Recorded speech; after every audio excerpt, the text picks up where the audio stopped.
So today's the 2nd of April and I thought it would be nice just to take a look around the different growing environments that I've got, the polytunnel that I'm standing in, some of the low tunnels and cold frames, and compare the growth on various different types of veggies in these different environments. Now, not everything's planted on exactly the same day, but everything's kind of planted within about a week of each other, so you get a pretty good idea of the comparison between these different environments, and I definitely think it's worth taking a look at. So let's have a look. So I thought I'd start with the strawberries, and I like to have these in the polytunnel. And up here there was a frost in here last night. It was about minus 1.2 I think, and hopefully you can see these strawberries are as happy as Larry. No black on any of them, and of course they're all in flower or just about coming into flower now, and they're looking really beautiful, so I'm very happy with these. And by way of comparison, I'll show you some strawberries that are outside in a cold frame, which are also doing pretty well, but these have been in the polytunnel since late January. Now, you could bring them in about February time. Normally I do actually bring them in February, but this year it was really cold and I just thought, and really wet, I thought they would be better in here, and so far they're looking pretty good. So I think of the ones in the polytunnel as my first earlies. These are my second earlies. Let's take a look. And they're not looking too bad. In fact, I'm really happy with them. Putting on lots of new growth. You can see the garlic interplanted in all the gaps. But although they're looking good, there's no flowers on these yet. And they're just concentrating on green growth at the moment. And I'm perfectly happy about that, because I don't want these at the same time as the ones from the polytunnel. I want these 2 or 3 weeks later, and they look perfectly on track for that. Now, these are my late main crop, or late crop, so these are an everbearing, but my main crop look pretty much the same as these at the moment. They're just starting really to put on growth. They look really healthy, I'm really happy with them, but they're weeks behind the ones in the cold frame, and over a month behind the ones in the polytunnel. So that's a really nice example, I think, of what you can kind of expect from strawberries. Now, we'll be harvesting those in the polytunnel in May sometime, about the same time as the peas. So right now I've got a lot of peas outside. In fact, all but my main crop peas are now outside, but these are my second earlies, and these are actually being grown primarily for shoots. So if I just roll this back, you'll get an idea of how they're going, and they're looking pretty good. And my second earlies look effectively like these, but they're actually at home, so I'll show you these anyway. They look basically the same. Again, they're looking really healthy. They had a good old frost on them last night. Peas don't care. They're totally hardy at this time of year, unless you get a really bad frost. But under this fleece, they're happy. The fleece isn't really protecting them much from the cold, not at night anyway, but it is giving them a bit of protection from the wind. So by way of comparison, these are my first early peas, and you can see these are quite a few weeks further on. They're just enjoying this little low tunnel along with the lettuces and the turnips, and they're all looking gorgeous. These turnips, I'm going to have to start harvesting some of these leaves before they overpower the lettuces completely. So next, let's take a look at spinach. Now, this spinach has been outside all winter, just with a little bit of fleece on. I've taken the fleece off now. It's pretty happy, but it's only been harvested twice, so not a particularly fantastic yield from it so far.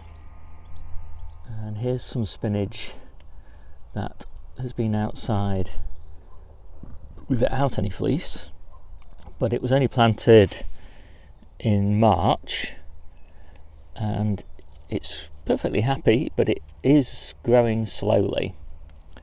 Whereas the same batch of spinach, you can see here under this little cloche, and I've actually closed the end of the cloche at the windward side, and you can see a huge growth advantage from the cloche.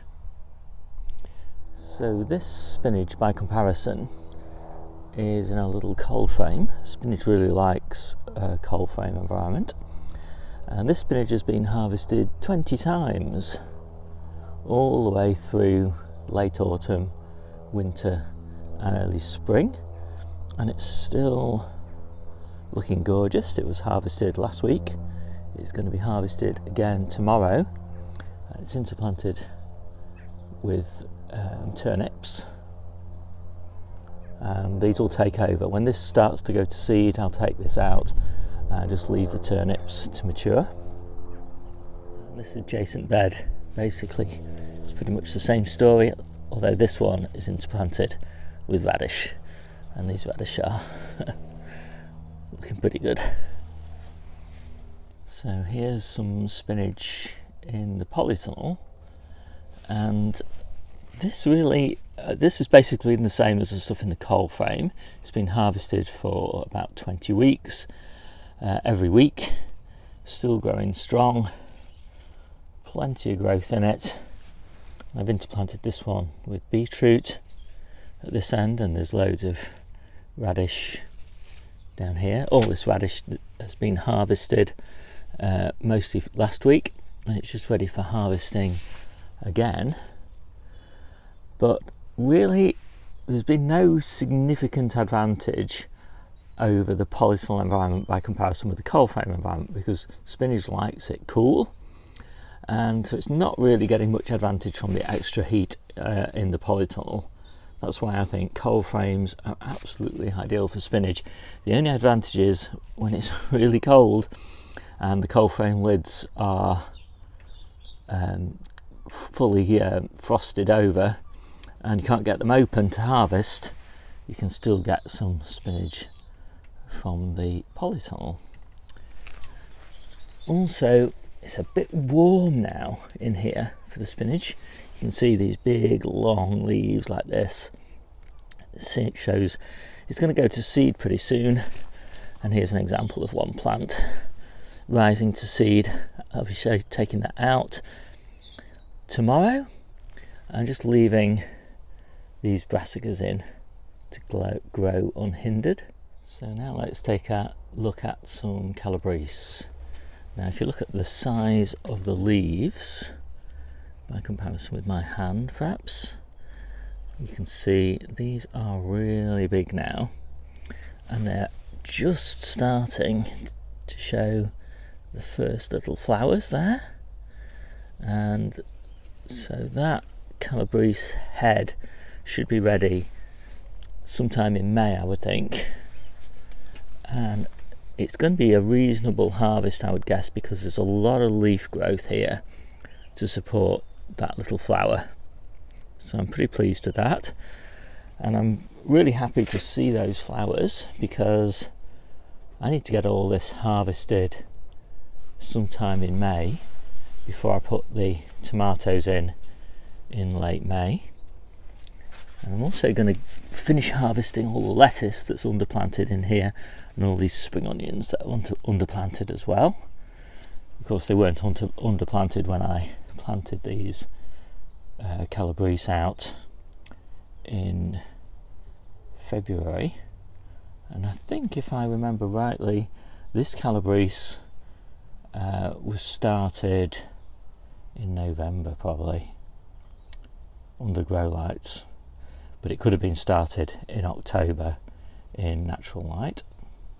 And then in this little low tunnel we've got Calabrese again, but with noticeably smaller leaf area, and these are actually I think these are sown in October, and so these are coming to seed just a little bit earlier, well, flower a little bit earlier, but they don't have a huge amount of leaf growth, so the heads won't be that big, but they're still, you know, it's still extremely welcome to get this this crop, and they're perfectly happy in a cold frame, but just the growth just that little bit slower, and say the leaf growth a little bit smaller, hence much smaller heads.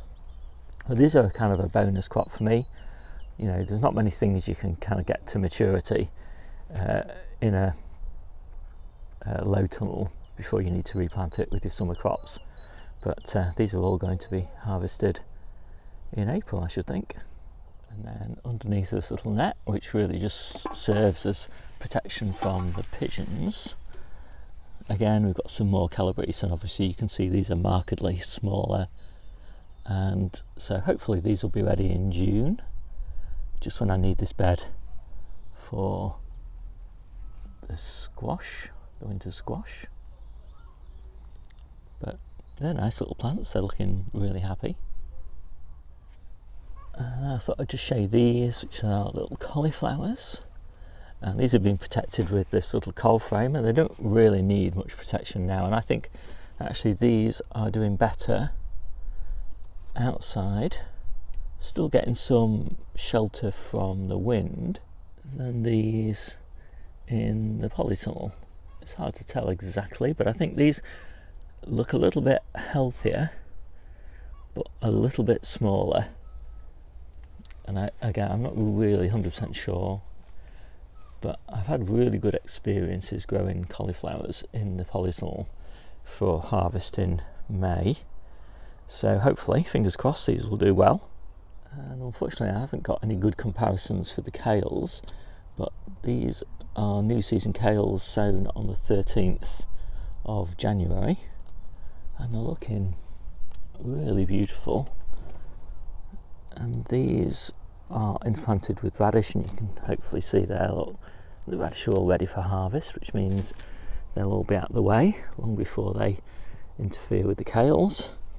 And these are interplanted with beetroot, so these kales really need to get motoring in with growth so that they're big enough so that the beetroot is all underplanted. But I'm pretty hopeful, looking at how big they are at the moment, and it's kind of quite a nice transition now, because if you look at those kales carefully, they're about the same size as my overwintered plants. So these are the youngest of my overwintered plants. So these are all going to seed now, and as these go to seed, they will just transition over to that early bed of kale. So I hope you like this quick video. My name's Steve, this is the Seaside Kitchen Garden and Allotment channel, and I have a little ebook, and if you want to take a look at that, there's a link in the description. One of the chapters is all about growing undercover, and that's got some text and lots of other videos that sort of talk about similar sort of topics from slightly different perspectives. So take a look at that if you're interested. I'll see you soon.